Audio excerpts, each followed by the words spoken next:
Rick, I'm a Army veteran, and at the moment I just travel Australia and search for long-term missing persons, assisting families where I can.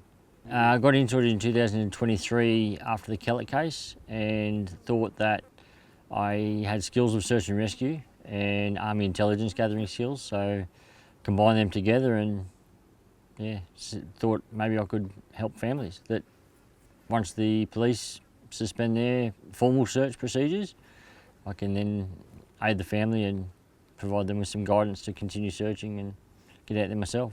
Well, I actually remember when in 2015 I was over the east, up far north Queensland at the time, and I do remember when they went missing, and I always thought, okay, if I'm over in Western Australia and I've got time and Jennie is still missing, I can assist the family if need be. And I reached out to Dave after seeing the Under Investigation show, Man in the Hole, and caught up with Dave and offered my assistance. Yeah, I've got to set up that I can be off grid for 4 to 6 weeks. Water being my limitations, and I've got everything I need to go about my business and mind my own business while I do it. I just travel full time, yeah. From the search and rescue perspective, I'm unfamiliar with the West Australian procedures and policies on how they go about with their search and rescue. From my experience, the search and rescue phase, the land search phase, was conducted to probably what I would suggest would be a good standard. However, there were missed opportunities, and that's probably the biggest one, was the fact that it wasn't investigated parallel as a homicide at the same time. One of the limitations with that may have been the jurisdiction, the area, the remoteness, being 7-hour drive from Perth. I'm not too sure. Geraldton would be probably the closest homicide detective squad. And when you've got a missing persons case with firearms that were located in the vehicles, I think that potentially should have been a prompt to at least get a crime scene established, to rule out or potentially rule in. If they had been investigated as a homicide to start with, they may rule that in within the first couple of days, going by some of the firearms and the evidence of two people missing and essentially 2 rounds missing from Ray's ammunition. That could be coincidence, it could be something that they did when they were here. However, they should have investigated it to pretend or to rule it out, to be sure. Yeah, if some of the detectives are receptive of aiding the family more so than aiding the actual investigation. This case was a cold case at the time, and like I said, it was the initial disturbance of the dirt where, I don't know, if I'd have just gone into a police station and said, hey, look, this dirt looks like it's been disturbed, I think it may need investigating, they would probably laugh at me, and therefore it would still remain a cold case. So actions speak louder than words, and yeah, look where that's got them now. So yeah, so after the air of Under Investigation, the episode over there, the disturbance at the back of the mine shaft where the 2 firefighters were going down was actual police media footage. So, and the disturbance that I noted was different. So I reached out to the family and spoke to Dave and confirmed that no Larkin frame or any disturbance was made by the police at that stage. And Dave confirmed with a wider shot of the actual mine shaft after Ray was exhumed, the photo was taken, and that confirmed there was maybe 2 or 3 tonne of dirt missing from the tailings in the vicinity of the mine shaft. I didn't realise it was that much, 2 to 3 tonnes. Well, there's about 2 to 3 cubic metres, so equate that to tonnage. But when somebody's up here and they've got all night, they can do things. Obviously it was shoveled in there to cover up the evidence that was thrown in there, because that was made evident by an accidental reenactment from Dave and myself. When I was actually down in the mine shaft, I got Dave to drop a larger bag of evidence down, or a box of larger bags, so that I could get some evidence in there. and evidently that box landed in the hole that I was digging. So that confirmed for me that if you did drop something in the shaft, that's where it would be, and the items that I located in that vicinity were there for that, from that reason, which is obviously what I suspected when to put me down there. One of the first things I located is probably about 500 million to the what they were talking about as a conical mound. So obviously and that was formed from the tailings being shoveled down. Was later confirmed to be Ray's shirt, or a shirt, blue material, and after testing was confirmed to be more than likely Ray's shirt. I did locate some other items that I know are related to the case. However, I left them in situ down there, so the police would have to come back up and do a more thorough search of the mine shaft, because at that stage they hadn't actually established that as a crime scene and searched forensically with their forensic cap on. And did that did happen? After I went down in 2023, they come up 6 weeks later, and they spent 12 days up here excavating the bottom of the mine shaft, and they got some more stuff that they are excited about. They have quoted that they're excited about those items. I know what a couple of them are, but there's also evidence down there that may lead or may develop a timeline for the tailings and when Ray was down there. So that's something that they could look at as well. Yeah, it was a substantial find, especially for an amateur. The terrain was a big factor. Lost person behaviour probably would dictate that, from somebody with Jennie's bush experience and sort of country knowledge, farming knowledge, that if she was to go to any of the high ground features, there's prominent markers around. There's a tower with a light on it for night time. You can see the tower during the daytime. There's the road that goes east-west. There are markers and features around where lost person behaviour may be less inclined, which again would potentially could have prompted a homicide investigation quicker. The initial response when I was handing over the evidence was as I expected. It was a lengthy process, which I can understand. The response after that has been very negative, which is disappointing to say the least. At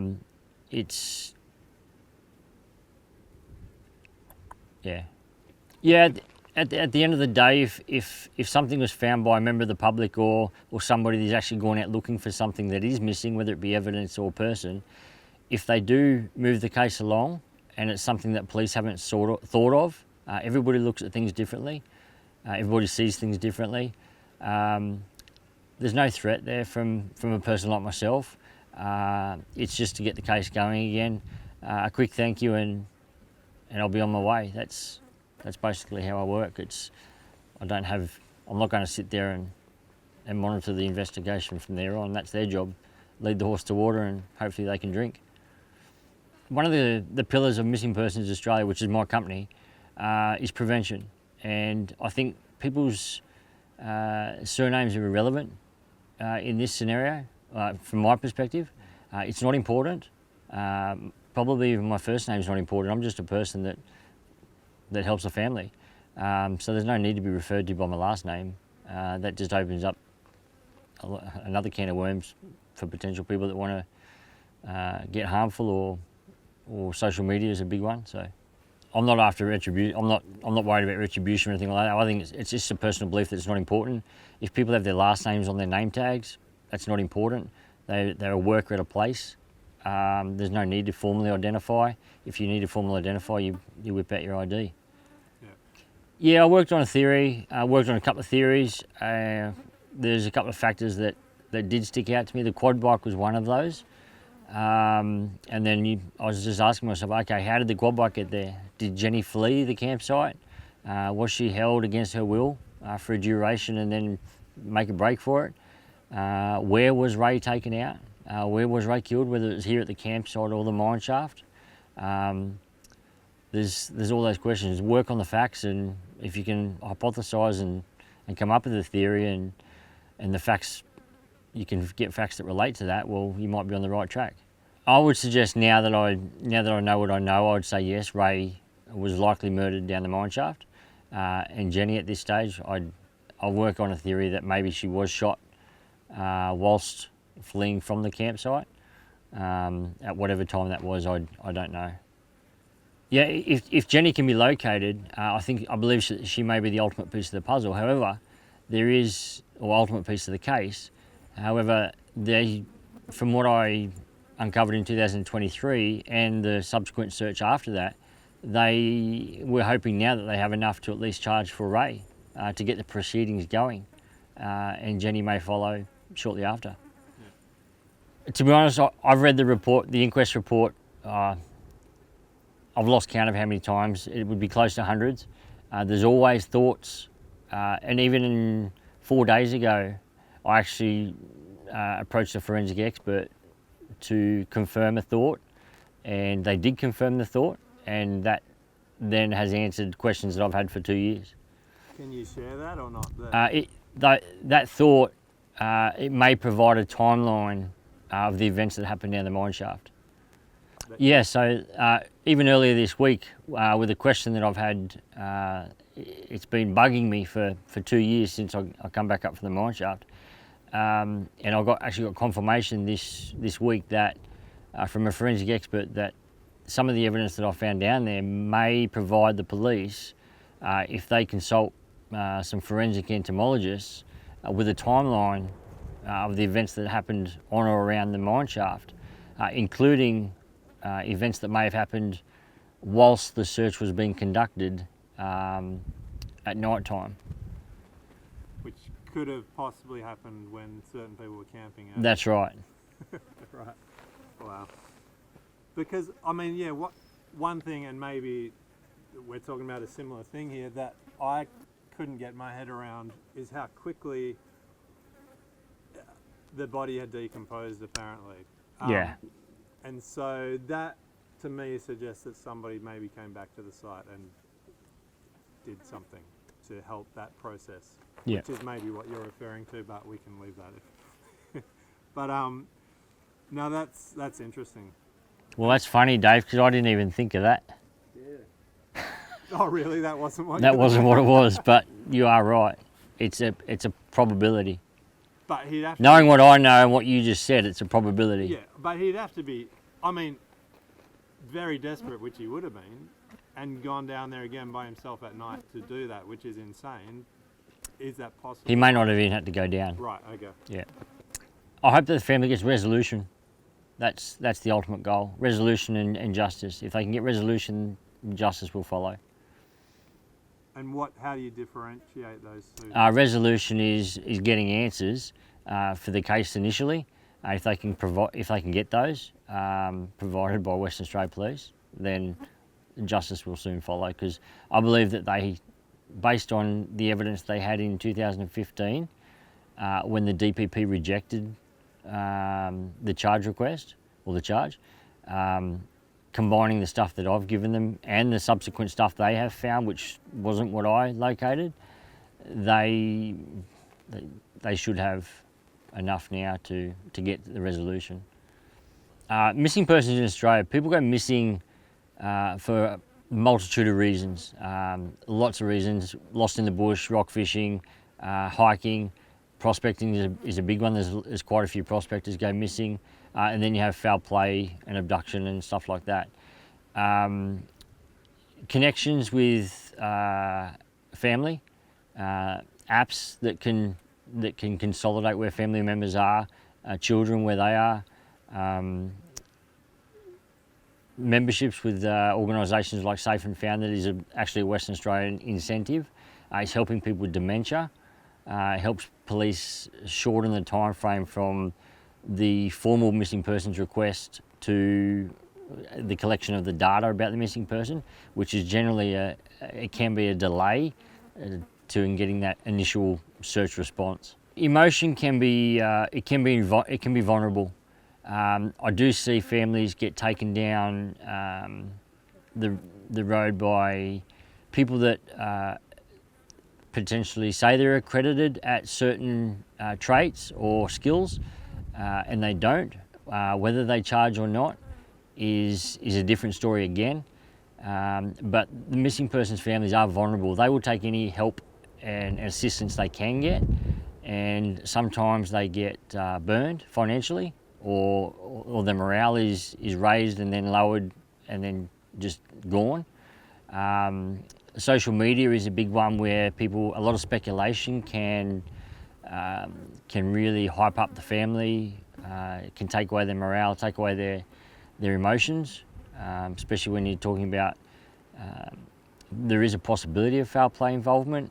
The background, the profile of the missing person, what the habits were, all that stuff gets aired on social media, which it can hinder the investigation to start with, consuming detectives' times, following leads that are just pub talk, hearsay, gossip, and then eventually it can lead into social media bullying. No, exposure is exposing the facts is the key to anything. Put aside the gossip and hearsay stuff. Stick to the facts. Podcasters and media gurus like yourself get the word out there the right way. Stick to the facts, and the truth will prevail. I don't charge for my searches at all. If people request my services from across the country, they can potentially help me out with fuel.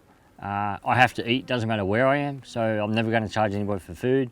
I'm self-contained with accommodation, so I don't need accommodation, maybe a place to park. I don't believe that I could justify an hourly rate for searching for somebody. It doesn't cost me anything to put eyes on the ground. And I don't believe it's something that I could ever ask for money off families. It's not going through a traumatic experience as to what they are when their loved one goes missing. I am hopeful. It'll be the ultimate piece of the puzzle. However, I do believe that police have enough evidence now involving the murder of Ray to move forward. Yeah.